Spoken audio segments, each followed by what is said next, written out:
नमस्कार, खबर उत्तराखंड में आप सभी का स्वागत है। मैं हूं आपके साथ गरिमा वाजपेयी। खबरों में आगे बढ़ेंगे उससे पहले एक नजर आज की सुर्खियों पर डालते हैं। सीएम पुष्कर सिंह धामी ने हेडगेवार को किया याद, आत्मनिर्भर और समृद्ध भारत के निर्माण संकल्प को दोहराया, एक्स पर पोस्ट कर किया नमन। चैत्र नवरात्रि के शुभारंभ पर धर्मनगरी में उमड़ी भारी भीड़, मां मनसा देवी मंदिर में श्रद्धालुओं का उमड़ा सैलाब। चारधाम यात्रा रूट पर 125 बसें होंगी तैनात, 30 अप्रैल से शुरू होगी उत्तराखंड में चारधाम यात्रा। देहरादून में शिक्षा माफियाओं पर जिला प्रशासन की सख्त कार्रवाई, देहरादून में कई बुक स्टोर्स पर एक साथ छापेमारी, अभिभावकों की शिकायत पर हुआ action.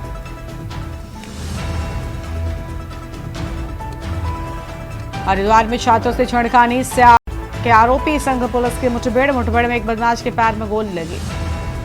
Roorkee Deoband railway track पर 120 किलोमीटर प्रति घंटे की स्पीड से दौड़ी ट्रेन, 19 सालों के बाद परियोजना हुई पूरी। आप देख रहे हैं के न्यूज, खबरों का सारथी। और बात करते हैं यात्रा का मंसूबा, परिवहन का बेड़ा। उत्तराखंड चारधाम यात्रा 30 अप्रैल से गंगोत्री और यमुनोत्री के कपाट खुलने के साथ ही शुरू हो रही है। इस मौके पर यात्रियों को सुगम परिवहन सुविधा प्रदान करने के लिए परिवहन विभाग ने महत्वपूर्ण कदम उठाए हैं। इस बार परिवहन निगम चारधाम यात्रा रूट पर 125 बसों को तैनात करेगा ताकि श्रद्धालु बिना किसी परेशानी के यात्रा कर सके। अरे आप लोग ना ऐसी न्यूज भी छाप देते हैं जो उसको आप लोग क्रॉस चेक भी नहीं करते।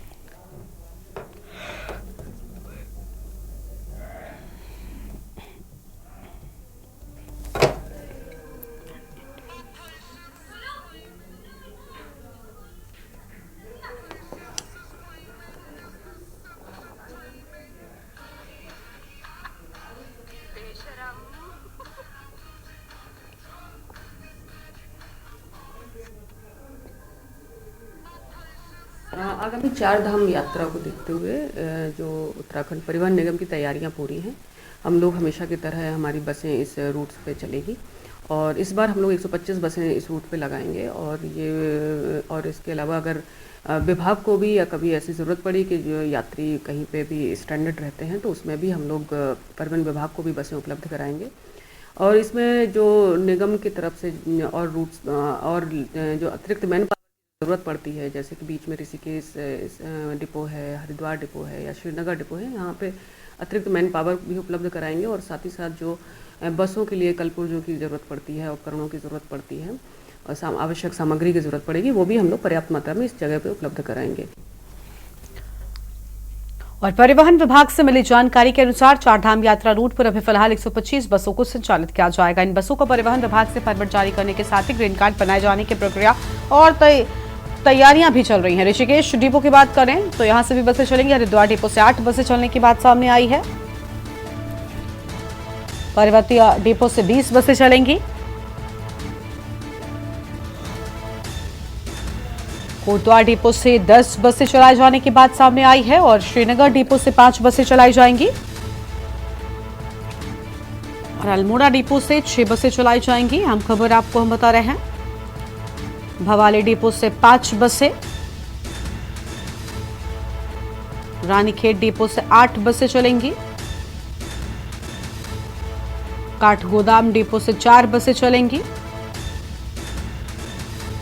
हल्द्वानी से 2 बसें चलाई जाएंगी।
हल्द्वानी से खबर है, जहां पर लापता महिला का शव जंगल में मिला है। पुलिस को मिला जहर।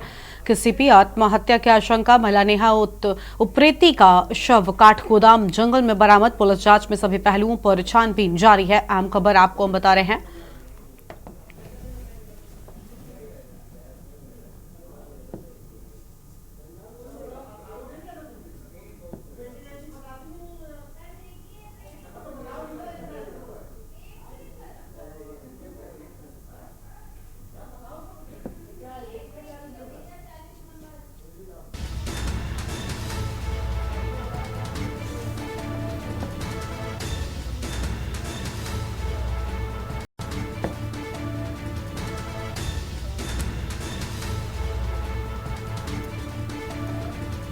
जांच में सभी पहलुओं पर छानबीन की जा रही है। बड़ी खबर आपको हम बता रहे हैं।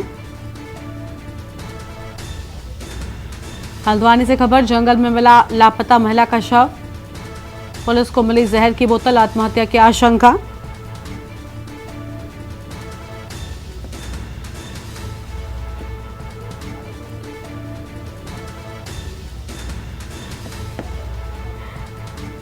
जांच में सभी पहलुओं पर रखी जा रही है नजर।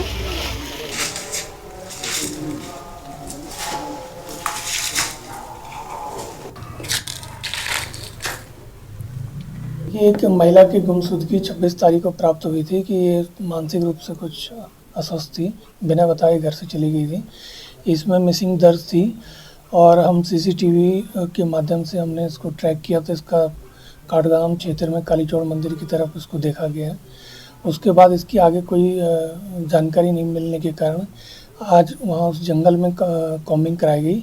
कॉम्बिंग के दौरान ही इसकी बॉडी मिली है और इसने जहर खाकर आत्महत्या की है, क्योंकि आसपास उसकी एक शीशी मिली जिसमें कुछ लगता है उसने कुछ पॉइजन खाया है। बॉडी का पंचायतनामा कर दिया गया है।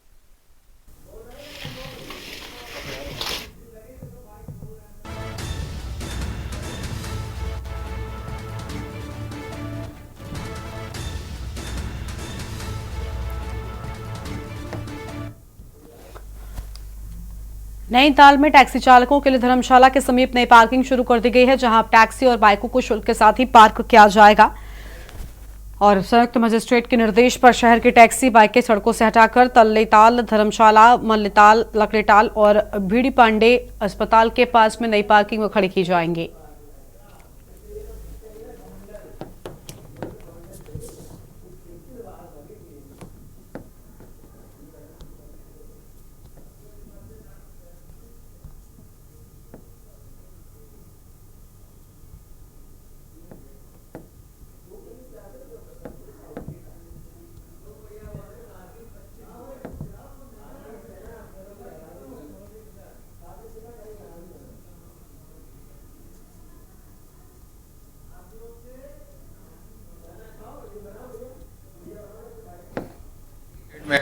सीजन को लेके यातायात संबंधी मीटिंग की गई थी, जिसमें ये आदेश पारित हुए हैं कि अब जो भी दोपहिया वाहन है, विशेषकर टैक्सी दोपहिया वाहन, इनको धर्मशाला के पास जो पार्किंग ये प्राधिकरण की है उसको निर्धारित किया गया है कि गाड़ियां वहां खड़ी होंगी और उसका उन्होंने 25 रुपये लगभग निर्धारित शुल्क वसूल किया जाएगा उनके द्वारा। तो हमारे द्वारा मीटिंग के तत्काल बाद से ही लगातार प्रचार प्रसार अपने पीए सिस्टम से किया जा रहा है और उससे फ़र्क पड़ा है। यहाँ गाड़ियाँ कम हो गई हैं, लेकिन हम चाह रहे हैं कि ये गाड़ियाँ बिल्कुल पार्किंग में ही खड़ी हों।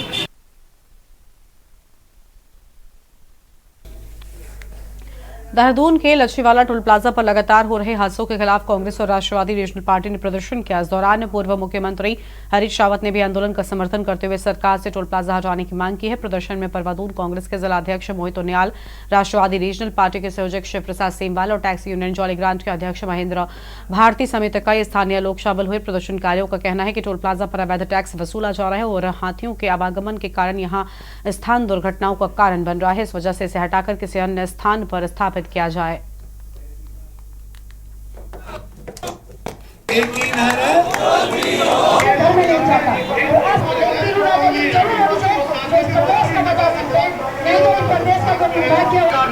उत्तराखंड की किसान विरोधी सरकार है, उत्तराखंड की मजदूर विरोधी साथियों में उतरने के माध्यम से आगामी सरकार को चेक करना चाहता हूँ। एक प्रकार का साक्षात चलता फिरता 24 घंटे का अत्याचार है और ये सारी जनता पर अत्याचार है, स्थानीय लोगों पर भी है और उससे ज्यादा पौड़ी, चमोली, कोटद्वार, रुद्रप्रयाग, यहाँ से आने वाले लोग, टिहरी से आने वाले लोग जो थोड़ा सा चलते हैं ना इस हाईवे में, उनसे भी उतना ही टैक्स वसूला जा रहा है। ये 5 किलोमीटर का और इसमें एयरपोर्ट वालों से जितने भी टैक्सी वाले हमारे भाई लोग, उन्हें लूटा जा रहा है। उनका 1000 रुपए का पास है, अगर वो उसमें ईमानदारी का हो तो उसमें 75 पैसा 1 रुपए बैठता है इनका, और ये 60 किलोमीटर का टोल ले रहे हैं। उनका 1000 रुपए का पास था, इससे पहले ये फ्री पास बनवा रहे थे। और सबसे बड़ी बात तो ये है कि हमारे जो विधायक जी हैं, उन्होंने एक दिन भी यहाँ पर इन टोल वालों से बात नहीं की, जबकि आज ये पैसे ले रहे हैं तो महीने के टोल का। और आप ये देख रहे हैं कि यहाँ पर कितना ज्यादा घटना होती है। अभी 2021 में हम लोगों ने इसका प्रदर्शन शुरू किया, जब ये शुरू नहीं हुआ था तब भी हम लोगों ने बोला था कि ये टोल एक अवैध वसूली केंद्र बनेगा और यहाँ पे दुर्घटनाएं होंगी, और आज वो चीज साबित हो चुकी है। कई लोगों ने अपनी जान गंवा दी है, कई जानवरों ने अपनी जान गंवा दी है, लेकिन प्रशासन और शासन मानने को तैयार नहीं है। यहाँ पर अवैध वसूली की जा रही है। NHAI के जितने नियमों को ताक पर रख दिया गया है। कोटद्वार में जमा मस्जिद के मुतवल्ली और भाजपा अल्पसंख्यक मोर्चे के जिला महामंत्री ताजुद्दीन इदरिसी ने जमात के बारे में एक महत्वपूर्ण बयान दिया। उन्होंने कहा कि अगर कोई मुस्लिम भाई जमात के लिए अपने शहर से बाहर जाता है तो उसे स्थानीय प्रशासन को उसकी जानकारी देनी चाहिए। इदरिसी ने कहा कि जमाती गांव-गांव, शहर-शहर और घर-घर जाकर इस्लाम के संदेश फैलाते हैं और लोगों को अपने साथ जोड़ने का आह्वान करते हैं।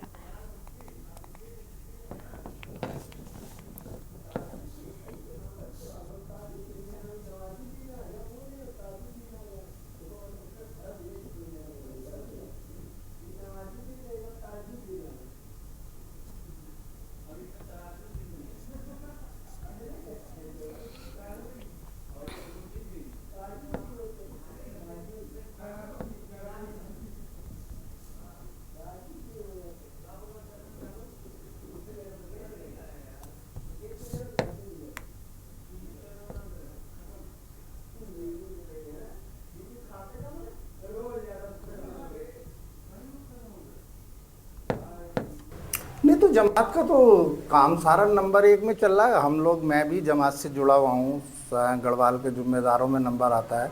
तो मैं खुद भी जब जमात में जाता हूँ तो हम अपने लोकल प्रशासन को भी जानकारी देते हैं, और जहाँ हम जाते हैं वहाँ पूरा विथ आधार कार्ड के जानकारी देते हैं कि इतने दिनों के लिए हम इस शहर में आए।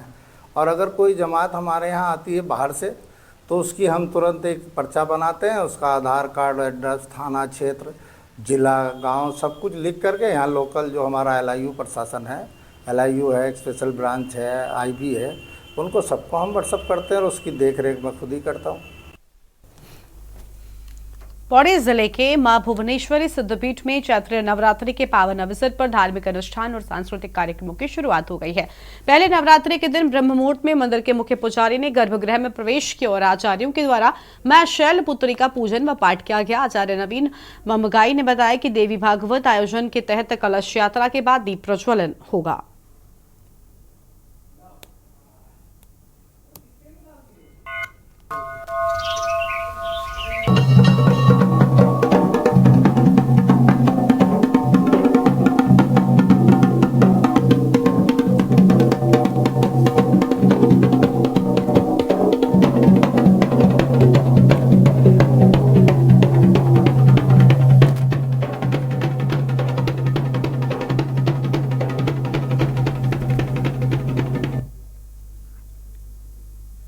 प्रदेश के हरिद्वार, हल्द्वानी और देहरादून में अवैध खनन का खेल जारी है। खासकर पचवदून क्षेत्र में स्थिति गंभीर बनी हुई है। यहाँ की प्रमुख नदियां यमुना, स्वर्णा और शीतला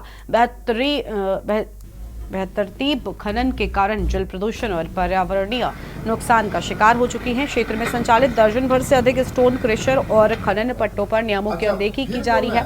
पूर्व मुख्यमंत्री त्रिवेंद्र सिंह रावत के बयानों का समर्थन करते हुए जनसंघर्ष मोर्चे के अध्यक्ष गुरराज सिंह नेगी ने प्रदेश सरकार और संबंधित विभागों पर खनन माफिया से साझेदारी का आरोप लगाया है।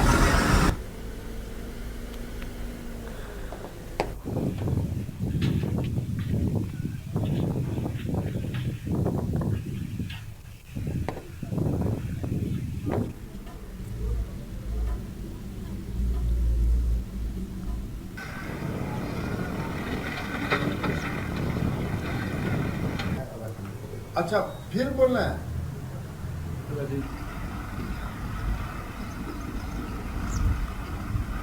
मुख्यमंत्री त्रिवेंद्र सिंह रावत जी, उनका बयान निश्चित तौर पे सराहनीय है और उन्होंने सदन में इस बात को चीख चीख करके कहा है कि पूरे प्रदेश में अवैध खनन का कारोबार चल रहा है, अवैध खनन जोरों पर है। रात में जेसीबी पोकलेन से जो नदियों का सीना चीरा जा रहा है और उनकी बात का समर्थन जनसंघर्ष मोर्चा करता है। हमारा कहना है कि ऐसी क्या नौबत आन पड़ी थी सरकार को कि उन्होंने सचिव को निर्देश दिए कि आप इस पर अपना वक्तव्य जारी करें। क्या उनके पास कोई पार्टी पदाधिकारी नहीं था? पार्टी पदाधिकारी को इसलिए बयान नहीं दे पाता, उनको सब पता है वो झूठ कैसे बोलते। आज सचिव के माध्यम से झूठ बुलाया जा रहा है और उनके आप चेहरे को पढ़ सकते हैं, वो भी मजबूरी में ऐसा बयान दे रहे हैं कि पूरे प्रदेश में ये खनन नहीं हो रहा। कितने दुर्भाग्य की बात है, पूरे प्रदेश के अंदर थूथू हो रही है सरकार की। बेसिक इंसर्सेस जहाँ भी मिलते हैं तो वहाँ पर जो हमारी माइनिंग की टीम्स हैं वो इन्फोर्समेंट एक्टिविटीज़ करती हैं। यदि स्पेसिफिक कंप्लेंट्स और एविडेंसेस प्राप्त होंगे तो अवश्य रूप से उस पर कार्रवाई होगी, ऐसा निर्देशित किया गया। ये जो जहाँ तक ट्रैफिक का सवाल है इसको चेक कराया जाएगा, पुलिस के साथ संयुक्त निरीक्षण किया जाएगा, जहाँ दिक्कत आ रही है उसे दूर किया जाएगा। अवैध खनन सर एक संसद में ये बात कि देहरादून में अवैध खनन चरम पर है, तो एक मुख्य कहें ऐसे क्या कहें? जो अवैध खनन की जो शिकायतें अगर प्राप्त होती हैं तो संयुक्त टीम का गठन किया गया है, जिला खान अधिकारी और पुलिस के साथ उसका निरीक्षण वगैरह कराया जाएगा। जहाँ पे पाया जाएगा कि नियमों का उल्लंघन हो रहा है वहाँ कार्रवाई। रुड़की देवबंद रेलवे ट्रैक पर 120 किलोमीटर प्रति घंटे की स्पीड से ट्रेन का सफल ट्रायल किया गया। यह परियोजना तकरीबन 19 साल बाद पूरी हुई और अब जल्दी इस ट्रैक पर तेज गति से दौड़ती हुई नजर आएंगी। रेलवे संरक्षा आयुक्त दिनेश चंद्र देशवाल ने अपनी टीम के साथ रेलवे ट्रैक का निरीक्षण किया, जिसमें जबरेड़ा और बनहेड़ा खास में स्टेशन का भी दौरा किया गया। सियारस ने कहा कि ट्रैक का बारीकी से निरीक्षण भी किया गया और रिपोर्ट मंत्रालय को सौंप दी जाएगी। अगर सब कुछ ठीक रहा तो जल्द ही इस रूट पर ट्रेनें चलानी शुरू हो जाएंगी।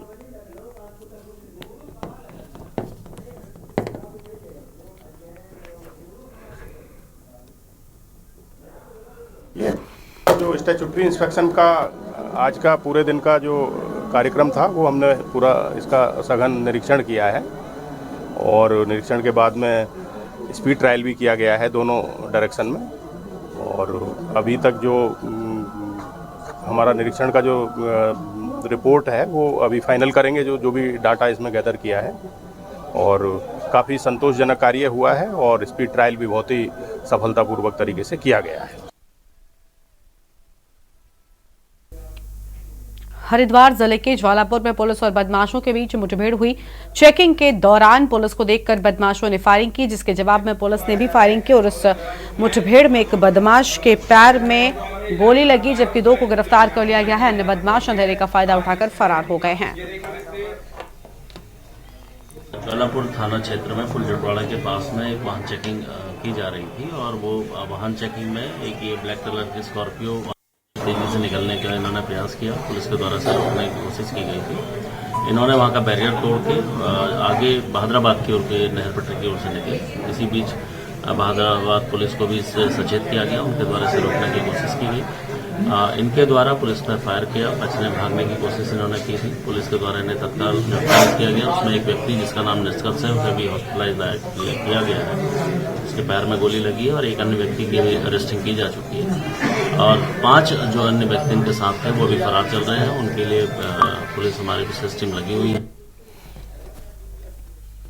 दिल्ली से खबर है, हरिद्वार नेशनल हाईवे पर मध्यरात्रि एक कार में अचानक आग लग गई, लेकिन गली में रही के इस हादसे में कोई भी हताहत नहीं हुआ है। सोनीपत हरियाणा से एक परिवार गंगा स्नान के लिए हरिद्वार आ रहा था कि तभी रुड़की हाईवे पर कार से धुआं निकलने लगा।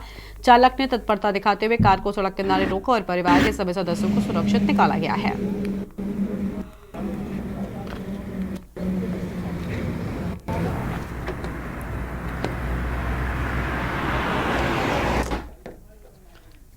नैनीताल में अब टैक्सी चालकों को पार्किंग की सुविधा मिलनी शुरू हो गई। धर्मशाला के समीप बनाई गई नई पार्किंग में टैक्सी बाइकों को शुल्क के साथ पार्क किया जा रहा है। संयुक्त मजिस्ट्रेट की अध्यक्षता में हुई बैठक में निर्णय लिया गया कि टैक्सी बाइकों को सड़क से हटाकर तालीताल, धर्मशाला, मलेताल, लगड़ीताल और बीडी पांडे अस्पताल के पास पार्किंग में खड़ा किया जाएगा।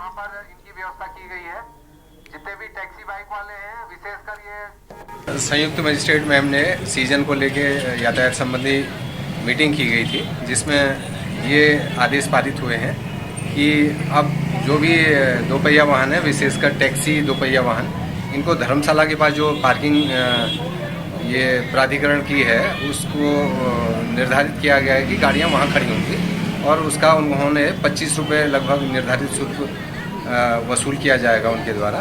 तो हमारे द्वारा मीटिंग के तत्काल बाद से ही लगातार प्रचार प्रसार अपने PA सिस्टम से किया जा रहा है और उससे फ़र्क पड़ा है। यहाँ गाड़ियाँ कम हो गई हैं, लेकिन हम चाह रहे हैं कि ये गाड़ियाँ बिल्कुल पार्किंग में ही खड़ी हों। उसके लिए हम लगातार इनको बता रहे हैं और अगर इसके बाद भी इनको आदेशों का इनके द्वारा पालन नहीं किया जाएगा तो इनके विरुद्ध चालानी कार्रवाई की जाएगी। इस बुलेटिन में इतना ही। तमाम बड़ी खबरों के लिए आप देखते रहिए न्यूज़ इंडिया। नमस्कार। आप देख रहे हैं के न्यूज़, खबरों का